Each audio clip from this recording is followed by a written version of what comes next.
BA प्रथम वर्ष के सभी विद्यार्थियों को नमस्कार।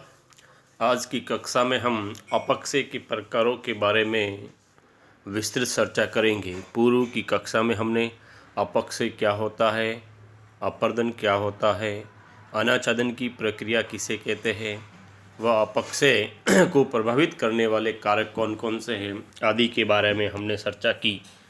आज की कक्षा में हम अपक्षय के प्रकारों के बारे में पढ़ेंगे।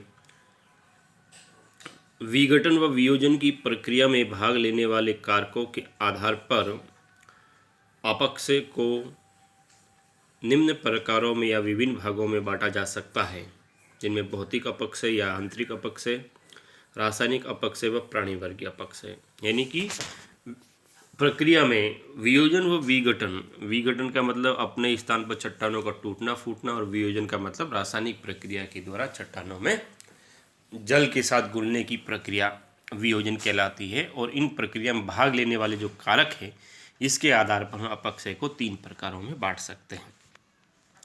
पहला है भौतिक या यांत्रिक अपक्षय। इसमें तापमान, वायु, पाला व तुषार इत्यादि के द्वारा चट्टानों में विघटन यानी टूटने फूटने की क्रिया को हम यांत्रिक या भौतिक अपक्षय कहते हैं। यांत्रिक व भौतिक अपक्षय में चट्टानों के गुणों व खनिजों में परिवर्तन नहीं होता है, बल्कि चट्टानें अपने ही स्थान पर टूटकर बिखर जाती हैं। भौतिक अपक्षय में चट्टानें तापमान के कारण बड़े बड़े टुकड़ों में विघटित होती है, ताप के कारण छोटे छोटे टुकड़ों में विघटित होती है, तुषार के कारण बड़े बड़े टुकड़ों में चट्टानों का विघटन होता है, व ताप व वायु के कारण अपदलन की प्रक्रिया होती है, जिससे परत दर परत चट्टानों का अपर्दन या अपदलन होता है। दाब मुक्ति के कारण चट्टानें टूटती हैं। तो पहले हम देखते हैं कि तापमान के कारण चट्टानें बड़े बड़े टुकड़ों के रूप में टूटती हैं। प्यारे विद्यार्थियों, चट्टानों पर ताप परिवर्तन का बहुत अधिक प्रभाव पड़ता है। जो चट्टानें चट्टान चूर्ण से निर्मित होती है, खासकर जैसे सेल व बालू का पत्थर होती है, इन पर तापमान का प्रभाव तो नगण्य होता है, लेकिन दूसरे जो अम्लीय व क्षारीय पदार्थ की पतली सतह द्वारा अलग रहते हैं, जिसके कारण उन पर ताप का प्रभाव नहीं हो पाता है। इसी तरह से हम देखें, ताप परिवर्तन के द्वारा चट्टानें, जो रवेदार चट्टानें होती है, उनके विभिन्न कण एक दूसरे से संगठित रहते हैं, लेकिन ताप बढ़ने से प्रत्येक कण फैलता है और ताप घटने से उन कणों में संकुचन की क्रिया होती है। जैसे उदाहरण के लिए हम देखें तो मरुस्थलीय भागों में ये प्रक्रिया अधिक होती है, क्योंकि इन स्थानों में रेत कणों की अधिकता के कारण दैनिक तापांतर यानी दिन और रात के जो तापमान है उसमें बहुत अधिक अंतर होता है, जिस कारण चट्टानों का खुला हुआ भाग या नग्न भाग यानी जो आवरण से ढका हुआ नहीं होता है या नग्न भाग होता है, दिन में अत्यधिक तापमान के कारण गर्म हो जाता है, जिस कारण जो बाह्य परत होती है उसमें फैलाव होता है। रात्रि के समय इसके विपरीत दशा होती है, तापमान में भारी कमी आ जाती है, जिस कारण चट्टानें ठंडी होने लगती है और उसकी बाहरी परत में संकुचन होने लगता है। इस प्रकार दिन में चट्टान कणों का फैलना और रात्रि के समय संकुचन की प्रक्रिया की पुनरावृत्ति होने से चट्टानों में तनाव व खिंचाव की स्थिति पैदा होती है, और इस तनाव व खिंचाव के कारण चट्टानों में समांतर जोड़ व संधियों का विकास होता है, और इन संधियों के सहारे चट्टानें बड़े बड़े टुकड़ों में टूटने लगती हैं। दूसरा हम देखते हैं, ताप के कारण चट्टानों का छोटे छोटे कणों में विघटन या टूटना। तो ये भी हम देखते हैं कि जो शुष्क मरुस्थलीय भाग होते हैं, जहाँ पर तापांतर अधिक होता है, और हम देखते हैं कि जब एक ही चट्टान में कई प्रकार के रंग होते हैं, यानी एक ही चट्टान होती है उसमें विभिन्न प्रकार के रंग होते हैं, या उनके खनिजों में पर्याप्त उनके निर्माण में जो खनिज है जिनसे ये निर्मित हुई चट्टानें, उनके रंग में भी पर्याप्त भिन्नता होती या विभिन्नता होती है, या जहाँ पर किसी चट्टान विशेष की रचना कई विभिन्न रंगों के द्वारा हुई होती है, वहाँ पर उन रंगों के कारण चट्टान के ताप ग्रहण करने की क्षमता भी अलग अलग भाग में अलग अलग होती है। परिणाम स्वरूप चट्टान अलग अलग भागों में विभाजित हो जाती है। क्योंकि वही बात हमने पहले वाली में बताई है कि तापीय भिन्नता के कारण चट्टानों में फैलाव व संकुचन की क्रिया होती है। तो यहाँ पर भी तापीय भिन्नता के कारण चट्टानों में फैलाव व संकुचन की क्रिया होती है, लेकिन एक ही चट्टान क्या विभिन्न रंगों की होने के कारण ताप ग्रहण करने की क्षमता भी अलग अलग होती है। इसी कारण से चट्टानें क्या है, छोटे छोटे कणों के रूप में विघटित हो जाती हैं। फिर आता है तुषार के कारण, या अपन देखते हैं कि वर्षा जल के द्वारा भी चट्टानों में टूट फूट होती हैं। इसमें हम देखते हैं कि गर्म प्रदेशों में जहाँ तापमान अधिक होता है वहाँ पर इस प्रकार की जो प्रक्रिया है वो ज़्यादा देखने को मिलती है, क्योंकि तापमान अंतर के कारण जो चट्टानों का ऊपरी जो भाग होता है जब बहुत अधिक गर्म हो जाता है और अचानक जब उस पर वर्षा के द्वारा जल बूंदें गिरती है तो वो जल बूंदों के कारण वो चट्टानें धीरे धीरे क्या होती हैं, टूटने लगती या चटकने लगती है। ये क्रिया क्या है, विशेषकर गर्म प्रदेशों में होती हैं। तो प्यारे विद्यार्थियों, आगे है तुषार के कारण चट्टान बड़े बड़े टुकड़ों के रूप में विघटित होती है या टूटती हैं। अब देखिए, जब इस प्रकार की जो प्रक्रिया के अंतर्गत ये होता है कि मुख्य रूप से जो शीतोष्ण कटिबंधीय जो क्षेत्र होते हैं वहाँ पर ये प्रक्रिया अधिक देखने को मिलती है, जहाँ पर जो चट्टानों में पर्याप्त जोड़ या संख्या पाई जाती हैं। वहाँ पर क्या होता है कि जहाँ ताप दिन के समय क्या होता है, उन छिद्रों के माध्यम से या संधियों की दरारों के माध्यम से जल चट्टानों के अंदर प्रवेश हो जाता है।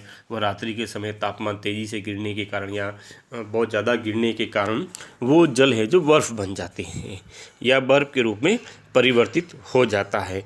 और ऐसी प्रक्रिया में वापस जब दिन में तापमान बढ़ता है तो वापस वो जल के रूप में परिवर्तित हो जाता है, तो चट्टानों में आयतन में परिवर्तन आता रहता है और चट्टानों का प्रसार होता रहता है और ये धीरे धीरे चट्टानें फैलने लगती है और फैलने के कारण वो टूट जाती हैं।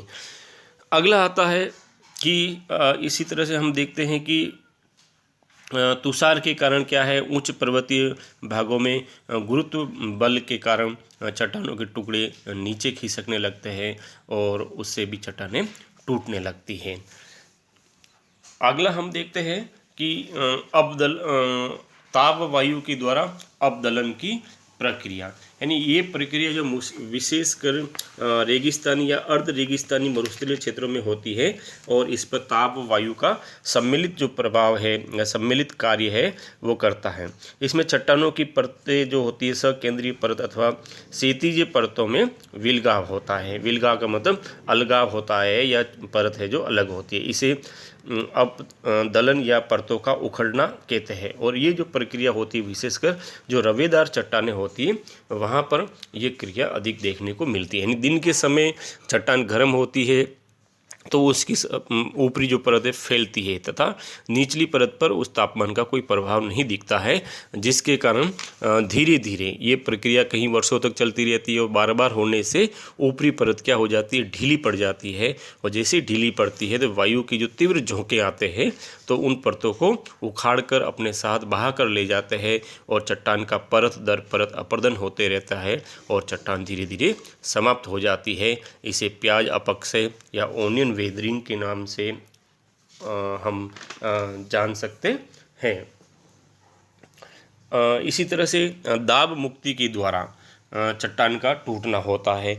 इसमें हम देखते हैं कि इस प्रकार जो प्रक्रिया है वो आग्नेय व रूपांतरित चट्टानों में अधिक देखने को मिलती है, क्योंकि आग्नेय व रूपांतरित चट्टानें पृथ्वी के अंदर अन्य चट्टानों के नीचे दबी रहती है, जिस कारण उच्च दबाव और ताप के कारण उनके कणों की जो संरचना होती है पर संरचना होती है और ऊपर की चट्टानों का जब अपरदन होता है तो वो धीरे धीरे चट्टानें समाप्त हो जाती है और तब ये नीचे अंदर जो भूमिगत जो चट्टानें जो आग्नेय व रूपांतरित चट्टानें दबी हुई होती है वो बाहर दिखाई देने लगती है।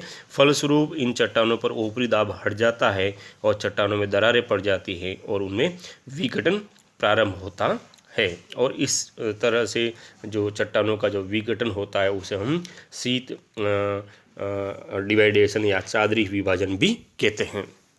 तो प्यारे विद्यार्थियों, ये था अपना भौतिक या यांत्रिक अपक्षय।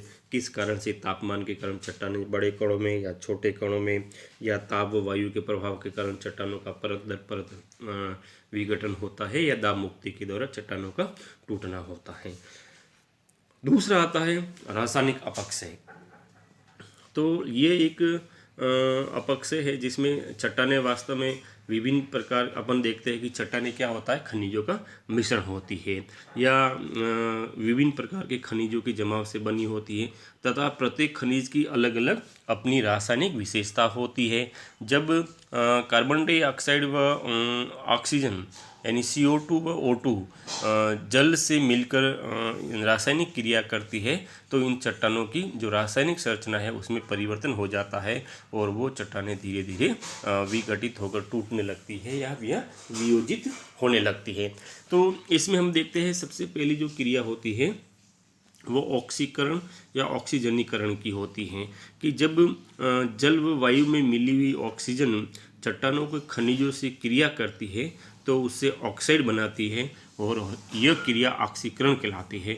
और इस क्रिया का जो सर्वाधिक प्रभाव होता है लोह युक्त चट्टानें, यानी जो चट्टानों में लोह खनिजों की मात्रा ज़्यादा होती है उस पर यह प्रभाव ज़्यादा देखने को मिलता है, और इसके कारण क्या होता है, चट्टानें लोह जो रंग होता है चट्टानों का वो पीला या नारंगी हो जाता है।